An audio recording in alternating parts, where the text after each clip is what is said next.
Prenons le temps maintenant de parler un peu de l'humilité. Humilité, voilà bien un mot qui n'est guère à la mode dans notre monde où nous préférons largement celui de réussite et de pouvoir. Toute la société nous éduque, dès notre plus jeune âge, à la compétition, à être mieux que les autres. Aussi, même si nous savons tous ce qu'est l'humilité en tant que contraire de l'orgueil, une question se pose. Quelle est la place de l'humilité dans notre vie de chrétien? Est-ce que nous savons vraiment la vivre au quotidien? Dans le monde qui nous entoure, la loi du plus fort est de rigueur, la loi du plus beau, du plus intelligent, du plus riche. Mais peut-on vraiment continuer à pratiquer cette loi du plus fort alors même que nous nous disons disciples de Christ?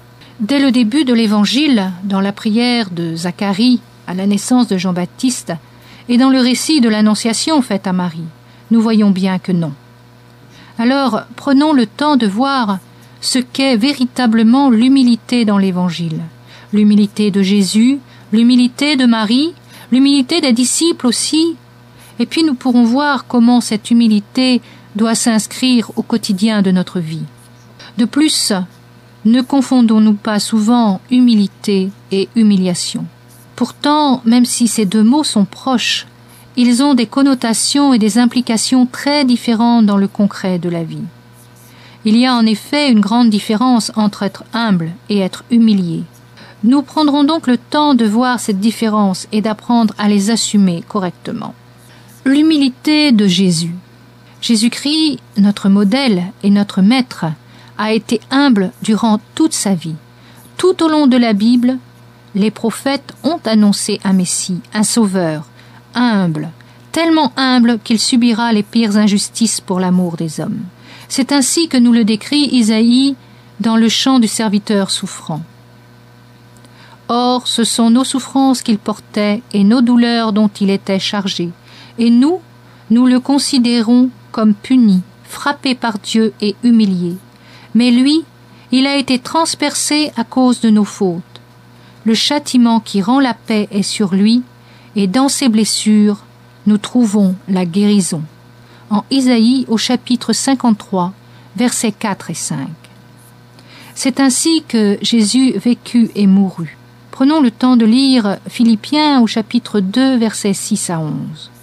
Lui, de condition divine, ne retient pas jalousement le rang qui l'égalait à Dieu, mais il s'anéantit lui-même, prenant condition d'esclave et devenant semblable aux hommes.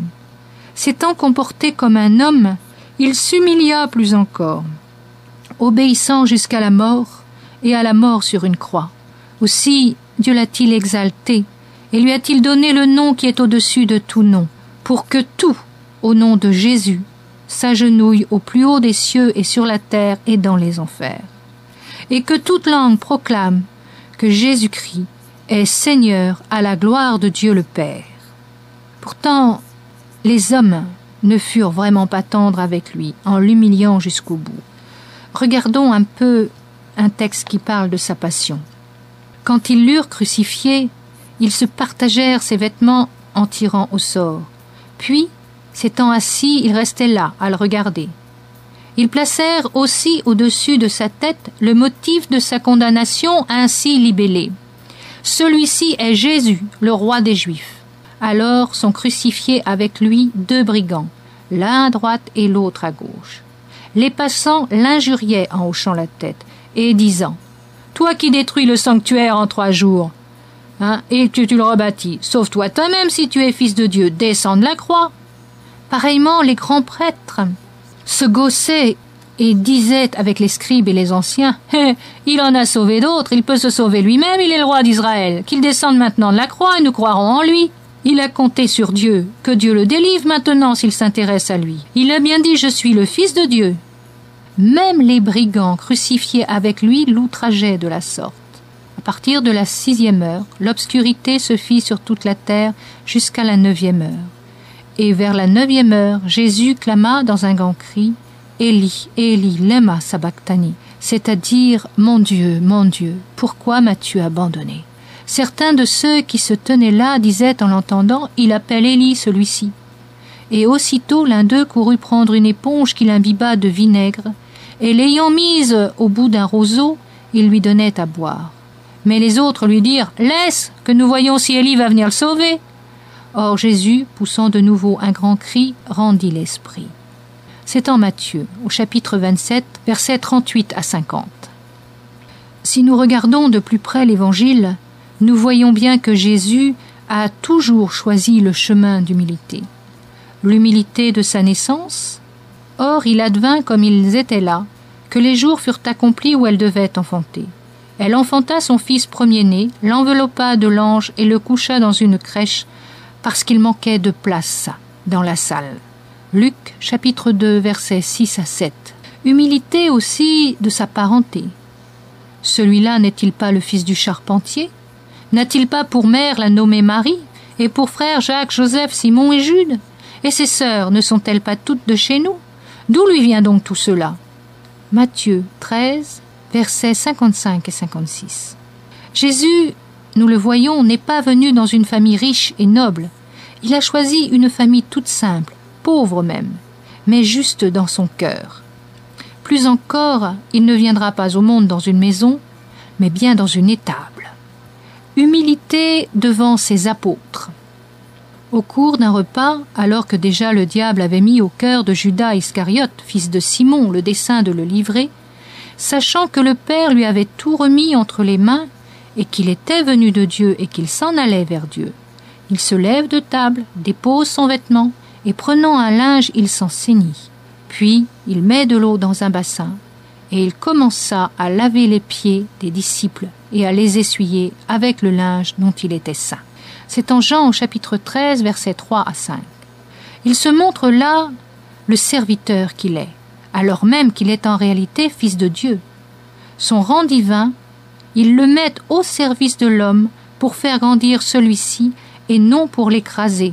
Et nous l'avons vu plus haut, il s'anéantira même jusqu'à la mort dans ce service, prenant sur lui tous nos péchés, lui qui était innocent.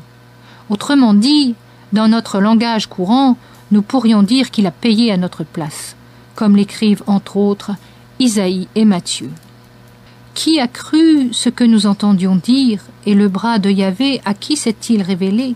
Comme un surgeon, il a grandi devant lui, comme une racine en terre aride, sans beauté ni éclat pour attirer nos regards, et sans apparence qui nous eût séduit. Objet de mépris, abandonné des hommes, homme de douleur, familier de la souffrance, comme quelqu'un devant qui on se voile la face. Méprisé, nous n'en faisions aucun cas. Or ce sont nos souffrances qu'il portait et nos douleurs dont il était chargé. Et nous le considérions comme puni, frappé par Dieu et humilié. Qui d'entre nous serait prêt à aller jusque-là pour les autres? Qui serait vraiment prêt à accepter tout ça pour les autres? Car c'est en effet bien volontairement que Jésus a pris ce chemin pour nous, comme nous pouvons le lire en Jean. C'est pour cela que le Père m'aime, parce que je donne ma vie pour la reprendre.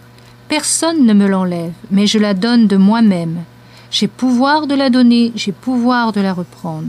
Tel est le commandement que j'ai reçu de mon Père. C'est en Jean, chapitre 10, versets 17 à 18.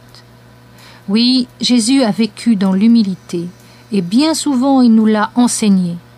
Mais l'avons-nous entendu réellement? Chargez-vous de mon joug, mettez-vous à mon école, car je suis doux et humble de cœur, et vous trouverez soulagement pour vos âmes. Oui, mon joug est aisé et mon fardeau léger. C'est en Matthieu, au chapitre 11, versets 29 à 30.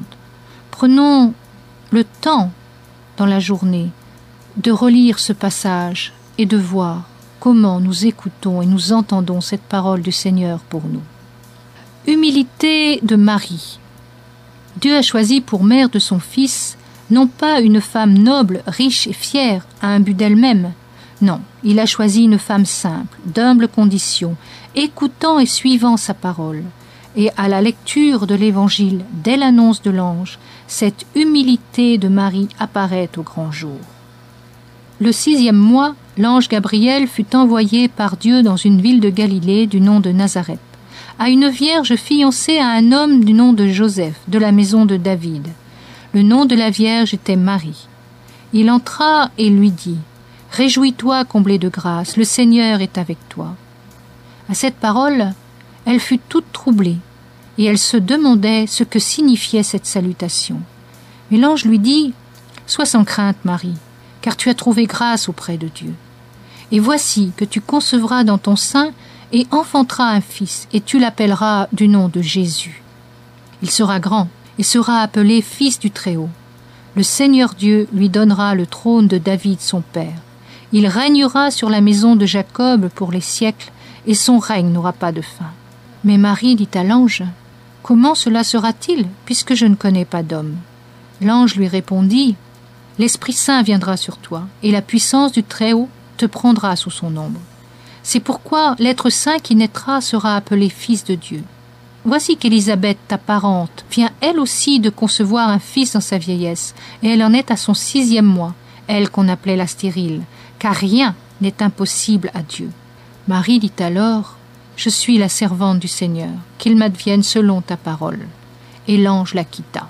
Marie, devant la grandeur de l'annonce de Dieu, ne fait aucun retour sur elle-même. Elle rend grâce à Dieu, et, s'inclinant, se situe tout de suite en parole et en acte en tant que servante du Seigneur. Et lorsque, servante encore, elle ira rendre visite à sa cousine Élisabeth pour l'aider dans ses derniers mois de grossesse, sa belle prière du Magnificat ira encore et toujours dans ce sens de la grandeur de Dieu et de son humble condition à elle, de servante. Et toute sa vie ensuite, en tant que mère, elle servira Jésus, l'accompagnant même jusqu'à la croix. Nous pouvons le lire en Jean chapitre 19, versets 25 à 27. Or, près de la croix de Jésus se tenaient sa mère et la sœur de sa mère, Marie, femme de Clopas, et Marie de Magdala. Jésus donc, voyant sa mère et se tenant près d'elle, le disciple qu'il aimait, dit à sa mère « Femme, voici ton fils. » Puis il dit au disciple « Voici ta mère. » Dès cette heure-là, le disciple l'accueillit chez lui. L'humilité envers Dieu. Dieu est notre Créateur et nous sommes sa créature. Nous ne devons jamais oublier cela, et dans cette optique, nous sommes toujours dépendants de Dieu. Nous faisons partie de la création, et si Dieu nous a donné de dominer la nature et tout ce qu'elle contient, il nous a aussi appelés à toujours suivre sa parole, non dans un esprit d'esclavage malsain, mais parce qu'il sait ce qui est réellement bon pour nous. Dévions-nous de sa parole, nous allons toujours vers de grandes difficultés, de grandes souffrances. Nous devons donc apprendre à vivre dans cette humilité de la dépendance de Dieu. Nous connaissons tous notre faiblesse, notre état de péché. Vivre l'humilité devant Dieu, c'est reconnaître cet état au fur et à mesure de nos pensées, de nos paroles et de nos actes, afin que la miséricorde de Dieu puisse agir en nous. Pour vivre heureux, nous devons vivre dans la dépendance de la vérité envers Dieu et dans la confiance en son amour. Humainement, nous avons toujours tendance à vouloir diriger notre vie, quand ce n'est pas celle des autres. Et pour parvenir à vivre toujours selon la volonté de Dieu dans sa dépendance, il faut demander cette grâce de l'humilité. Sans humilité, nous ne pouvons vivre dans la communion de Dieu. L'humilité, c'est l'antidote de l'orgueil, de la volonté propre. Or, nous savons bien que c'est l'orgueil qui nous coupe de Dieu. Lorsque nous lisons la Bible, nous voyons bien que toute l'histoire du peuple hébreu est liée à la puissance de Dieu et à l'obéissance de l'humilité du peuple. Abraham, ainsi, tout en intercédant pour Sodome, reconnaît sa grande misère devant le Seigneur. Abraham reprit « Je suis bien hardi de parler à mon Seigneur, moi qui suis poussière et cendre. » C'est en Genèse, chapitre 18, verset 27. Moïse, qui pouvait parler à Dieu face à face, ce qui n'est pas n'importe quoi, est défini dans la Bible comme l'homme le plus humble. Or, Moïse était un homme très humble, l'homme le plus humble que la terre ait porté. C'est en Nombre, au chapitre 12, verset 3. De fait, il connaissait la sainteté de Dieu, tout comme il connaissait l'ampleur de la faiblesse et du péché de l'homme. Toute sa vie, il devra intervenir auprès du Seigneur pour cela. L'humilité, c'est-à-dire la reconnaissance de notre besoin de Dieu, est indispensable pour s'approcher de lui. C'est ce que saint Paul nous dit. Or, Sans la foi, il est impossible de lui plaire, car celui qui s'approche de Dieu doit croire qu'il existe et qu'il se fait le rémunérateur de ceux qui le cherchent. C'est en Hébreux, au chapitre 11, verset 6. Ainsi, le chrétien fait confiance à Dieu et compte sur sa miséricorde infinie en confessant humblement tous ses péchés. La vérité et l'humilité sont un ensemble dans la vie chrétienne et dans l'expression de notre foi en Dieu. Humilité envers nous-mêmes. L'humilité, c'est de connaître à la fois notre misère et la grandeur de Dieu. Un des premiers chemins pour cela est la parole de Dieu. Mais encore faut-il être bien disposé pour la recevoir. De fait, on ne peut rien apprendre de la parole de Dieu, sauf si on est humble devant lui. Il nous faut couper d'avec notre orgueil, qui nous fait penser parfois que nous sommes aussi sages et intelligents que Dieu, et que dès lors, nous sommes maîtres de notre vie et de tout ce qui nous entoure. D'où le risque d'un comportement de supériorité, voire de conflit. Saint Jacques nous met en garde contre cela et nous appelle à toujours faire la vérité sur notre condition véritable. Écoutons-le. Est-il quelqu'un de sage et d'expérimenté parmi vous, qui fasse voir par une bonne conduite des actes empreints de douceur et de sagesse? Si vous avez au cœur, au contraire, une amère jalousie et un esprit de chicane, ne vous vantez pas, ne mentez pas contre la vérité. Pareille sagesse ne descend pas d'en haut, elle est terrestre, animale, démoniaque. Car où il y a jalousie et chicane, il y a désordre et toutes sortes de mauvaises actions. Tandis que la sagesse d'en haut est tout d'abord pure, puis pacifique, indulgente, bienveillante, pleine de pitié et de bons fruits, sans partialité, sans hypocrisie. Un fruit de justice est semé dans la paix pour ceux qui produisent la paix. C'est en Jacques, au chapitre 3, versets 13 à 18. Saint Paul, lui, nous parle d'avoir une juste estime de nous-mêmes. Au nom de la grâce qui m'a été donnée, je le dis à tous et à chacun. Ne vous surestimez pas plus qu'il ne faut vous estimer, mais gardez de vous une sage estime, chacun selon le degré de foi que Dieu lui a départi. C'est en Romains au chapitre 12, verset 3. Humilité envers les autres. Être humble avec les autres, c'est savoir les écouter, c'est savoir les accepter tels qu'ils sont, c'est mettre en pratique cette parole de Jésus. Mais je vous le dis à vous qui m'écoutez, aimez vos ennemis, faites du bien à ceux qui vous haïssent, bénissez ceux qui vous maudissent, priez pour ceux qui vous diffament. À qui te frappe sur une joue, présente encore l'autre. À qui t'enlève ton manteau, ne refuse pas ta tunique. À qui te demande, donne. Et à qui t'enlève ton bien, ne le réclame pas. Ce que vous voulez que les hommes fassent pour vous, faites-le pour eux pareillement. En Luc au chapitre 6, versets 27 à 31. C'est aussi vivre cette parole en Saint Matthieu. Pour vous, ne vous faites pas appeler Rabbi, car vous n'avez qu'un maître, et tous vous êtes des frères. N'appelez personne votre Père sur la terre, car vous n'en avez qu'un, le Père céleste. Ne vous faites pas non plus appeler directeur, car vous n'avez qu'un directeur, le Christ. Le plus grand parmi vous sera votre serviteur. Quiconque s'élèvera sera abaissé, quiconque s'abaissera sera élevé. C'est en Matthieu, au chapitre 23, versets 8 à 11. Être humble, c'est placer les autres avant soi-même, c'est aimer l'autre avant nous-mêmes. Être humble, c'est également venir en aide à celui qui est en difficulté sans le juger, sans le condamner, comme le prône saint Paul. Frères, même dans le cas où quelqu'un serait pris en faute, vous, les spirituels, rétablissez-le en esprit de douceur, te surveillant toi-même car tu pourrais bien toi aussi être tenté. Portez les fardeaux les uns des autres et accomplissez ainsi la loi du Christ. Car si quelqu'un estime être quelque chose alors qu'il n'est rien, il se fait illusion. Que chacun examine sa propre conduite, et alors il trouvera en soi seul, et non dans les autres, l'occasion de se glorifier. car tout homme devra porter sa charge personnelle. C'est en Galates au chapitre 6, versets 1 à 5. On peut lire également Éphésiens chapitre 4, versets 1 à 3. « Je vous exhorte donc, moi le prisonnier dans le Seigneur, à mener une vie digne de l'appel que vous avez reçu, en toute humilité, douceur et patience. Supportez-vous les uns les autres avec charité.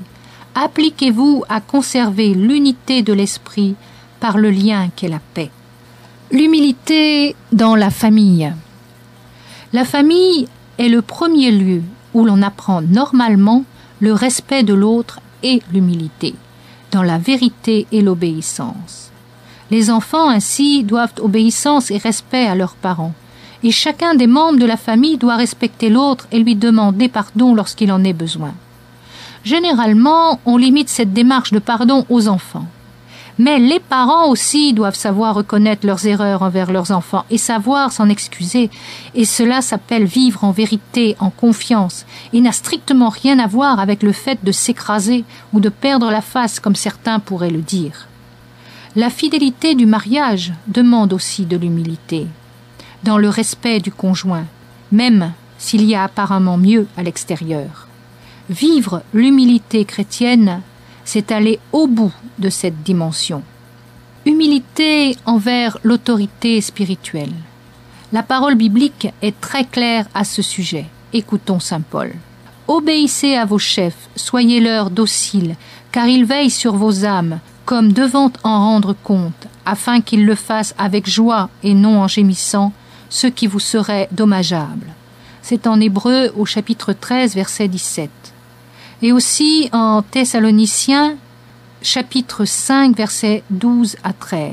« Nous vous demandons, frères, d'avoir de la considération pour ceux qui se donnent de la peine au milieu de vous, qui sont à votre tête dans le Seigneur et qui vous reprennent. Estimez-les avec une extrême charité en raison de leur travail.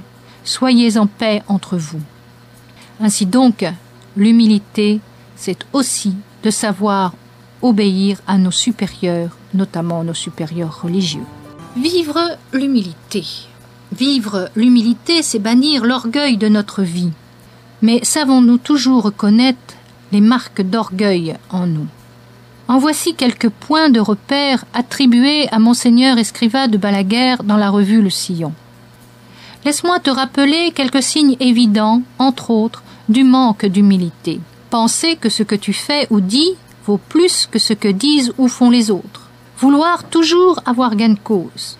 Discuter sans raison, ou quand tu as raison, insister avec entêtement de manière désagréable. Donner ton avis sans qu'on te le demande et sans que la charité l'exige. Mépriser le point de vue des autres. Ne pas considérer que tes dons et qualités te sont prêtés. Ne pas reconnaître que tu es indigne de tout honneur et estime, même ceux qui viennent de la terre et que tu foules, et des choses que tu possèdes. Te citer comme exemple dans les conversations.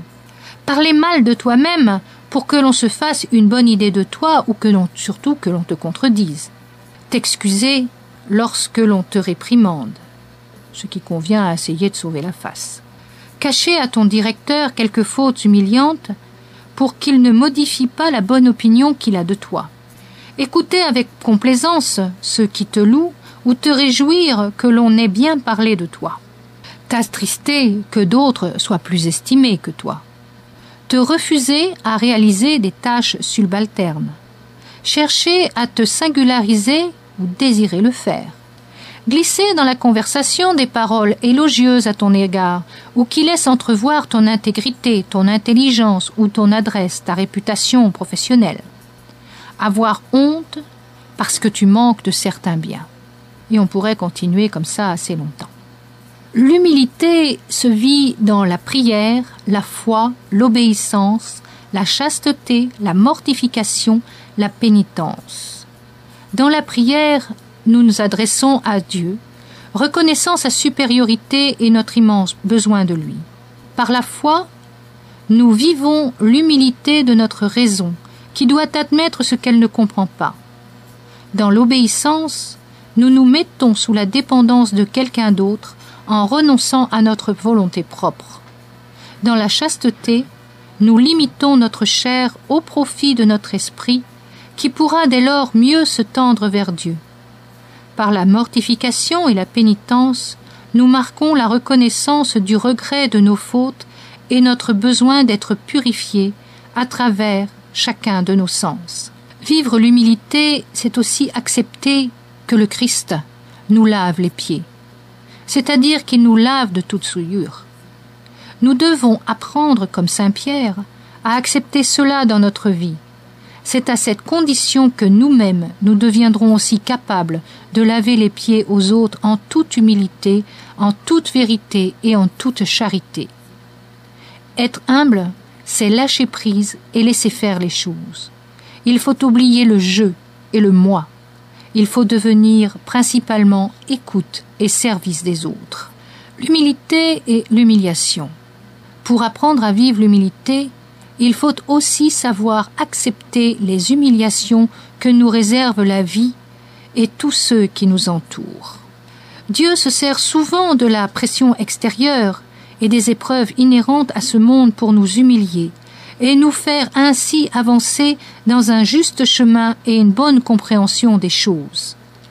Il nous faut alors apprendre à prier comme Jésus à Gethsémani et arriver ainsi à dire en vérité « Père, que ta volonté soit faite et non la mienne ».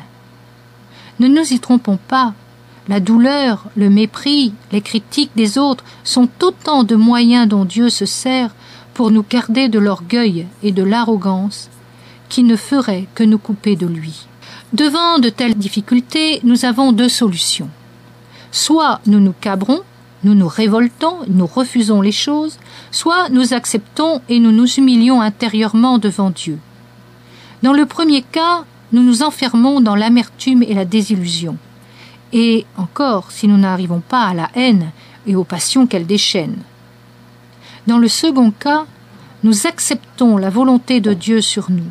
Et alors, la paix revient vite en nous. Notre relation aux autres et au monde en général s'en trouve donc modifiée dans le sens positif de la construction d'un monde d'amour et de compréhension. Comment grandir dans l'humilité ? D'abord, accepter de se mettre à l'écoute de la parole de Dieu, donc nous engager à la lire régulièrement et à l'appliquer en tout et pour tout dans le quotidien de notre vie.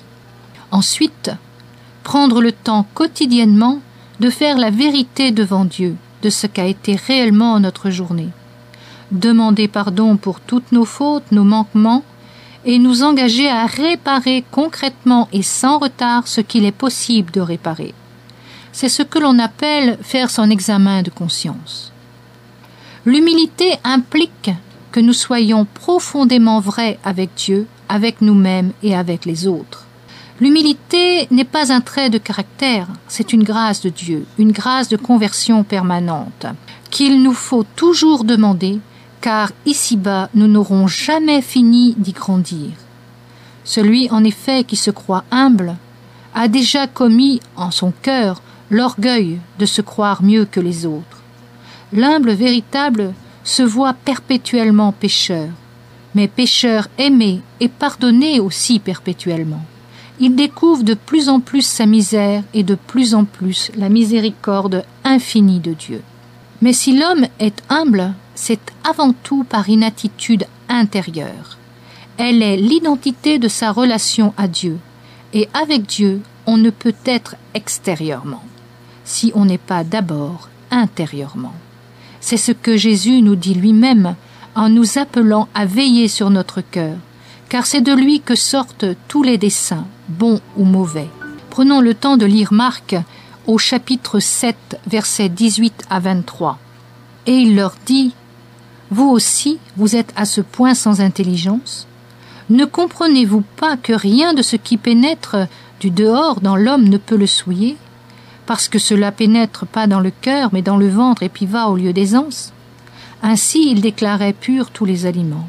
Et il disait, « Ce qui sort de l'homme, voilà ce qui souille l'homme, car c'est du dedans, du cœur des hommes, que sortent les desseins pervers, débauche, vol, meurtre, adultère, cupidité, méchanceté, ruse, impudicité, envie, diffamation, orgueil, déraison.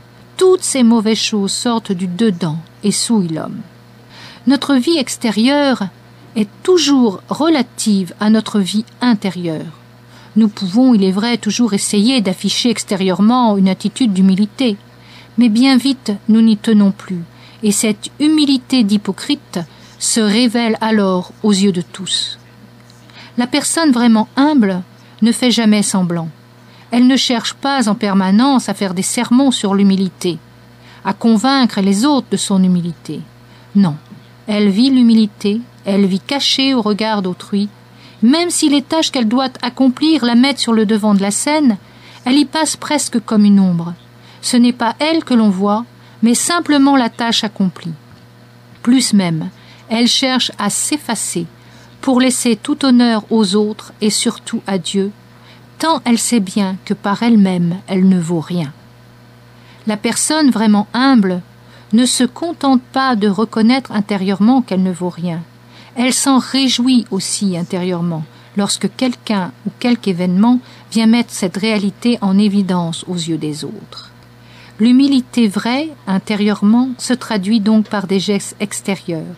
L'homme, reconnaissant ses limites, se met à genoux devant son Créateur, et il sait aussi se mettre à genoux devant son frère qui l'a blessé pour lui demander son pardon.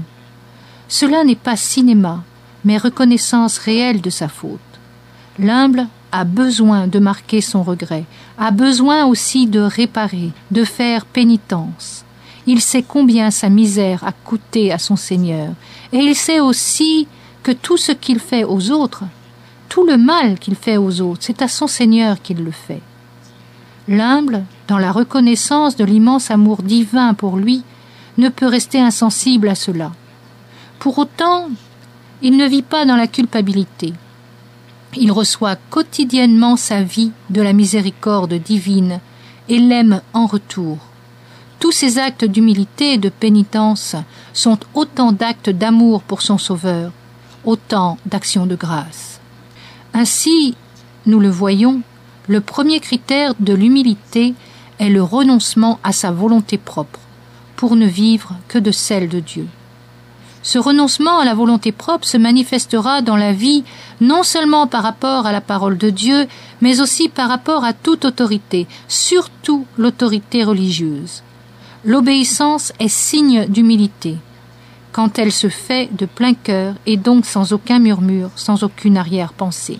Ensuite, l'humilité se marque dans la capacité de pardonner et de demander pardon. Généralement, d'ailleurs, il nous est plus facile de pardonner car nous sommes quelque part en situation de force ou de supériorité vis-à-vis de celui à qui nous devons pardonner. Mais sommes-nous toujours tous aussi courageux pour aller demander pardon du fond de notre cœur et sans essayer de nous trouver des circonstances atténuantes auprès des autres? Sommes-nous prêts à tout pardonner? Sommes-nous prêts à demander pardon pour tout? L'humilité vraie nous rend heureux et en paix avec nous-mêmes et avec les autres. L'humilité vraie nous attire la grâce de Dieu, la force de vivre selon sa parole et de résister aussi au mal. En fait, plus une âme est humble et plus elle devient lumière pour les autres. L'humilité rend digne de confiance, car elle est la route de l'écoute de l'autre, de la compréhension, de l'entraide. L'humilité ne juge pas, elle relève. Plus encore, l'humilité est l'élément nécessaire pour grandir dans toutes les autres vertus. On a besoin de l'humilité pour grandir dans l'amour. On a besoin de l'humilité pour persévérer dans la fidélité. On a besoin de l'humilité pour vivre la vérité dans la prière. En conclusion, il paraît clair que si nous voulons vraiment être à l'image du Christ, il nous faut prendre exemple sur lui dans son humilité. Contemplons-le tout au long de l'Évangile. Regardons aussi l'humilité de Marie, sa mère, et notre mère, ainsi que celle des apôtres. Laissons-nous ensuite remettre en cause par la parole de Dieu et prions l'Esprit Saint de venir transformer nos cœurs et tout notre comportement pour que nous puissions devenir nous aussi, doux et humbles de cœur comme Jésus.